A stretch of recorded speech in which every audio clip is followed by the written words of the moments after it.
I don't think it will change process much for districts. If anything, it'll up their documentation game. It may be that more people can file due process, though, because they don't have to know a lot or have like a really strong claim. They just have to tell the district, prove that you didn't. I don't know if that's a concern. Well, it is now that you put that out. Yeah, that's what I heard the attorney say was the problem with this new.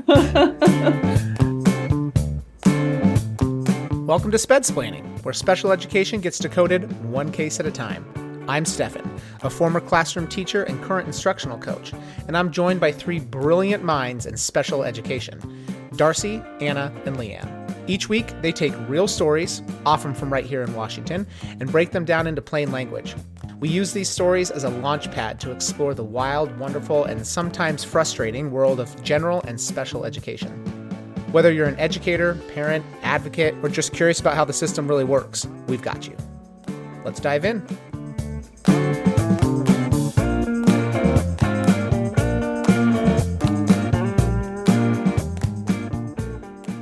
Okay, this case started in California, and everyone in Washington State who's worked in special education knows that IEPs coming from California can be a little different.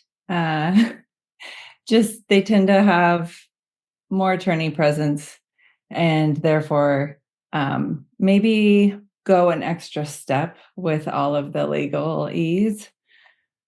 But this is a student who at the time was the story starts with this student being in 5th grade and having an IEP for autism just in the area of social communication. So the SLP was the case manager, and there weren't any other areas that the student was receiving specially designed instruction in at the time.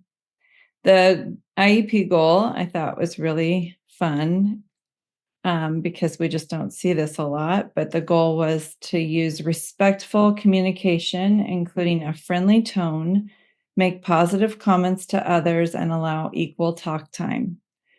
So just pretty, I guess we would call that tier 1 social emotional communication skills, I think, not necessarily usually to the level of educational impact. So it felt like throughout this couple years of 5th, 6th, 7th grade, the team had some disagreements on how much of an educational impact there really was from this student's communication skills.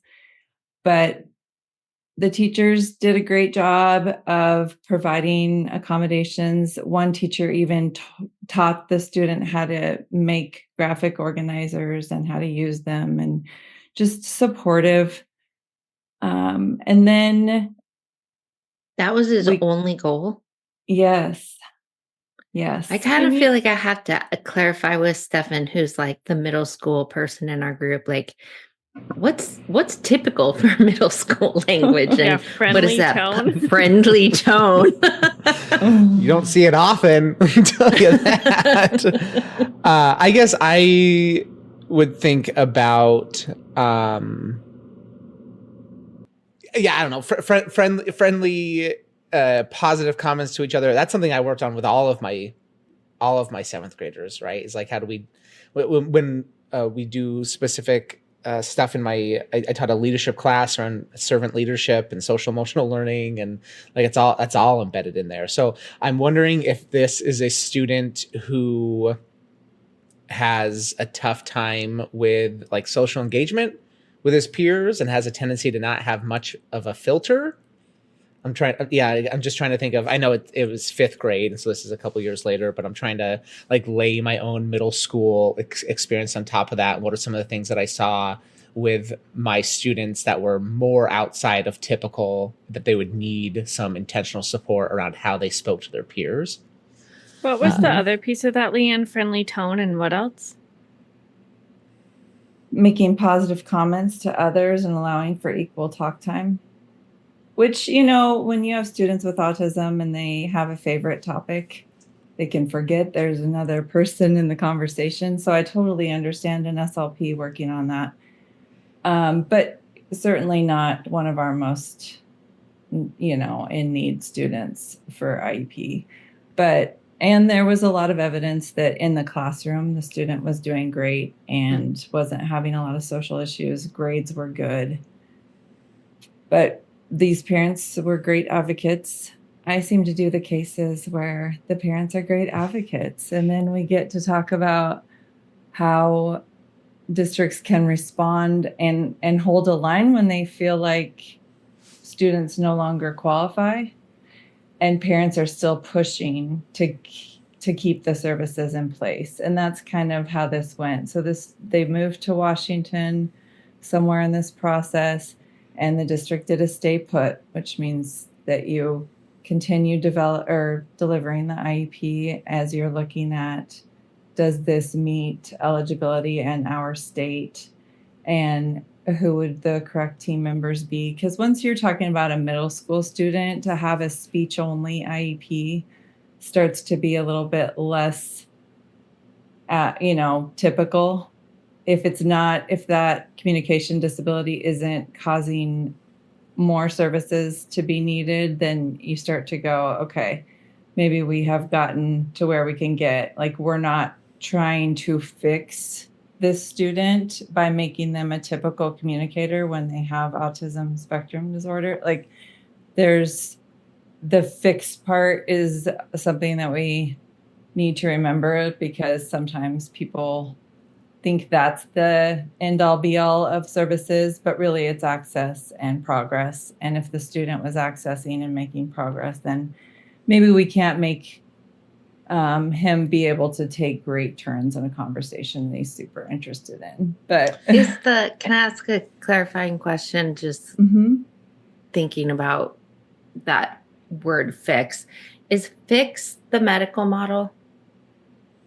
I think so.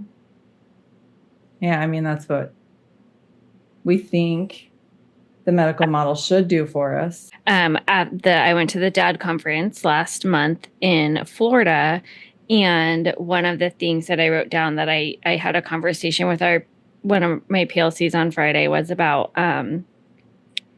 inclusion, but it was looking at inclusion versus in the hospice way or the Mayo Clinic's way. And we had a really interesting conversation around that, in that our idea and notion of the Mayo Clinic is evidence-based practices, fixing or like incorporating team conversations, and then that versus hospice being like comfort, like let's just ease until you're not here anymore, right, type of thing. And so how are we thinking of inclusion in that way?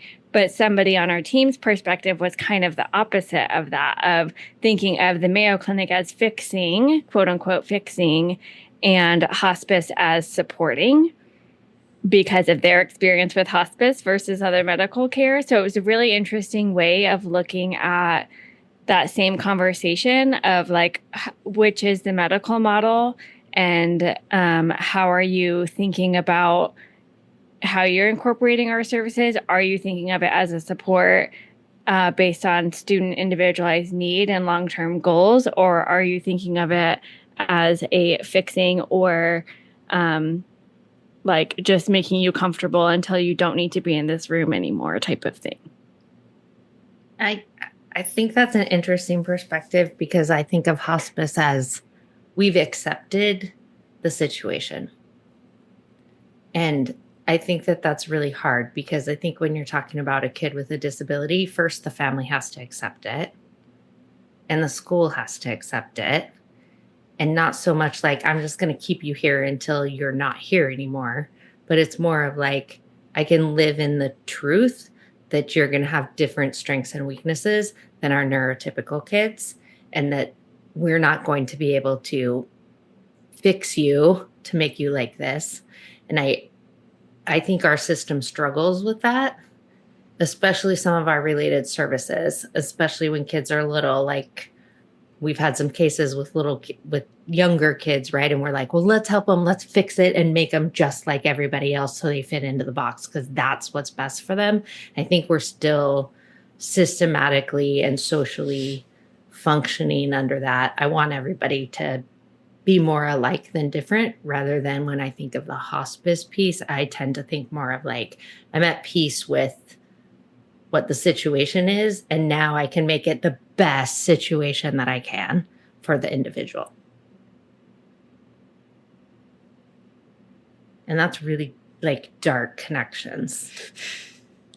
Anna. Sorry.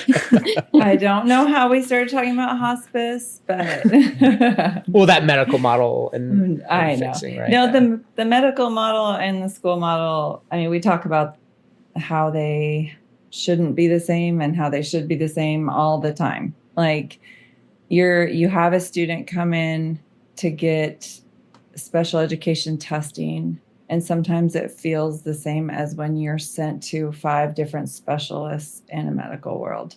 Like somebody's looking at your arm, somebody's looking at your leg, somebody's looking at, your brain. It can feel that way in our school system too. And that's the role of the case manager, right? To bring it all together and see a whole picture of the child. But I think that this parent also had this same desire to see the student maybe fixed. And our IEPs don't do that. So the parent was using words like, we want our student, both parents, to reach his full potential. We want him to have a potential maximizing education. Very educated parents themselves. And Stefan, I don't know, Stefan, if you know that when you transfer into a district, regardless of if it's in state or out of state, you essentially meet as an IEP team and decide if you're going to accept this IEP or if you're going to redo it. So when Leanne said they're going to stay put, they accepted the IEP as is, right? Mm-hmm. And I was going to ask that, but then we kind of went on in a different direction. I guess that checks out to me in terms of just like a gut check that like, here's an IEP that was created by a completely and totally different team. You're transferring. It just seems like best practice. You go to a new place. Let's all meet, get on the same page, and look at like the differences between districts and get to know this kid. And so, Leanne, you had said they put a stay put. Is that the technical term? A stay put? So they put a stay put, which is like implement this IEP as is until we can meet. That was the idea. Okay. Yes, then reevaluate and write a new IEP in accordance with our state laws. Okay. And what that district would propose for FAPE. Okay. So the student received a ton of speech therapy during that time that the stay put was in effect, but there were a few sessions that the SLP was absent because she was sick. There was also a couple meetings where parents said that they were denied translation. So the mother was second language, but she had gone to college in English. So there was some, district wasn't sure if they should translate or not. That can be a very difficult conversation sometimes. And then there was an incident where the student got into a fight on the playground and had an injury, but nothing super out of the ordinary for the age group. Didn't feel like very disability related. Could have just been, a seventh grade at the time, recess incident. And then there was a really big amount of concern from the parents that there was an accommodation in the IEP that the teacher would remind the student to drink water, and that there wasn't enough of that happening. The district determined. Yeah. That have to do with his. I don't know. There were just I don't even know how to form the question. Aren't accommodations supposed to be like, how do we need to accommodate this so you can effectively access your instruction and benefit from your SDI? Sure.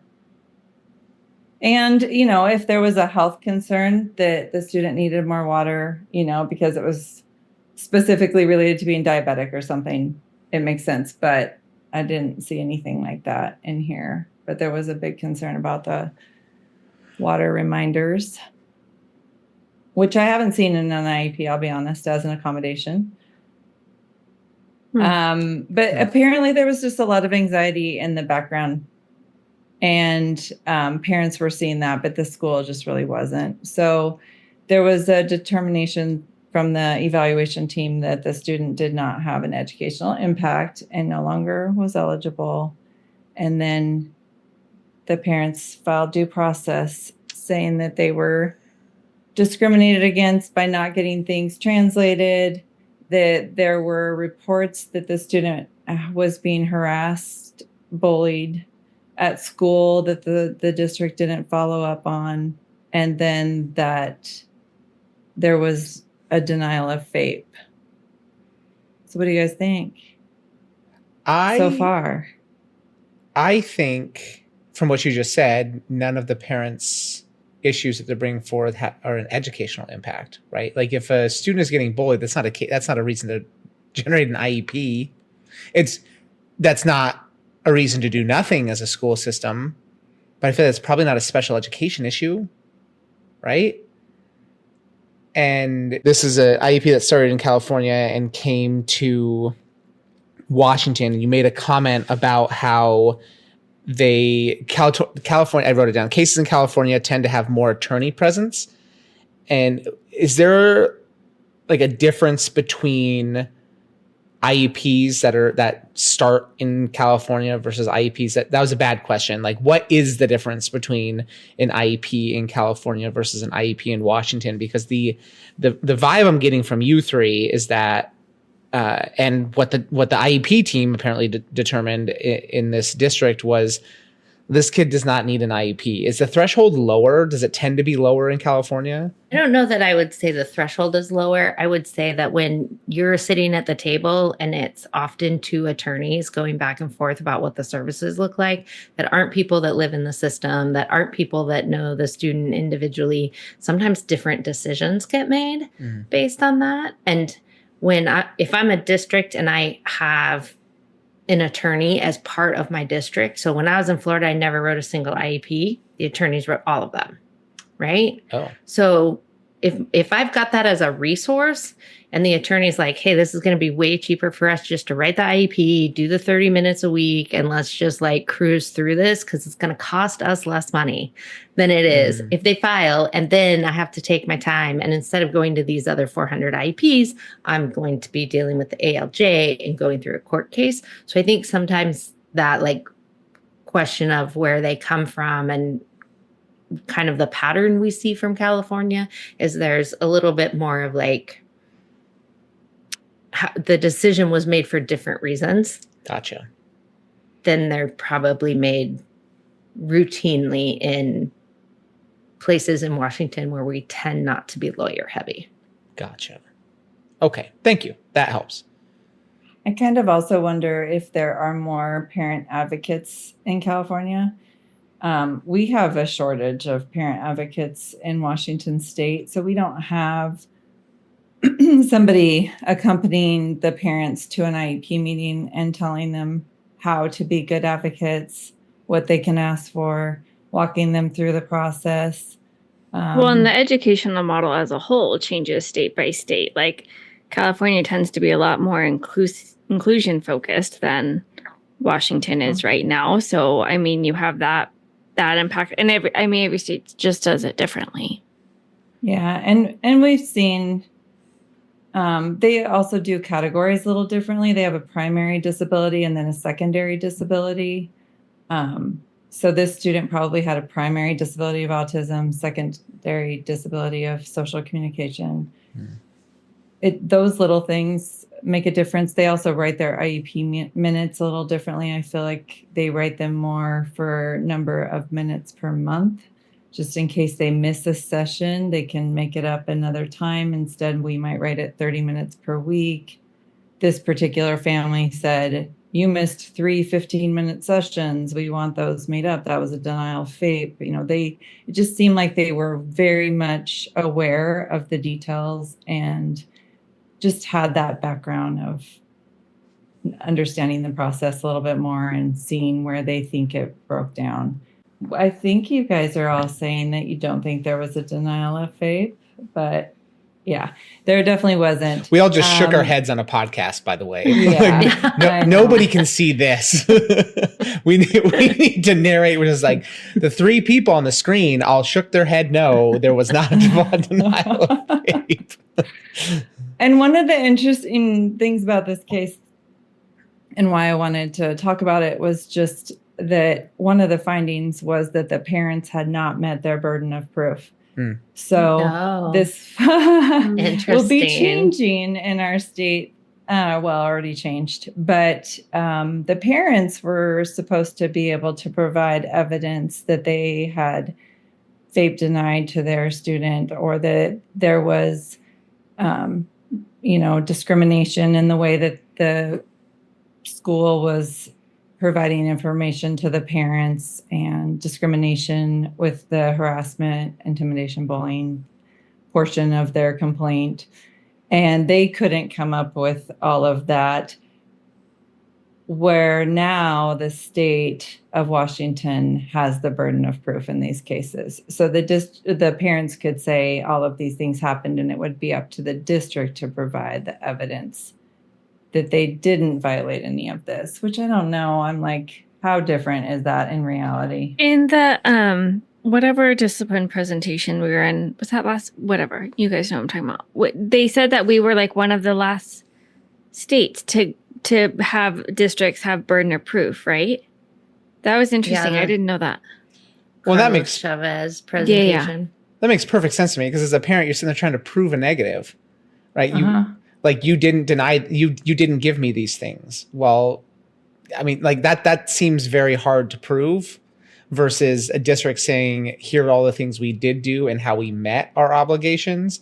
You're proving a positive, And so, I mean, to me, kind of, Leanne, to your point, like I think it's a small switch, but I don't know, from an outsider's perspective, that because wouldn't that then put the priority on districts of like providing all the possible documentation and recording everything that they're doing and making sure they have documented communication with parents and like checking all the boxes and going through all the steps, versus a parent who is just like, I'm not getting what I want. How do I prove that? And I can't work within this system because I don't know this system.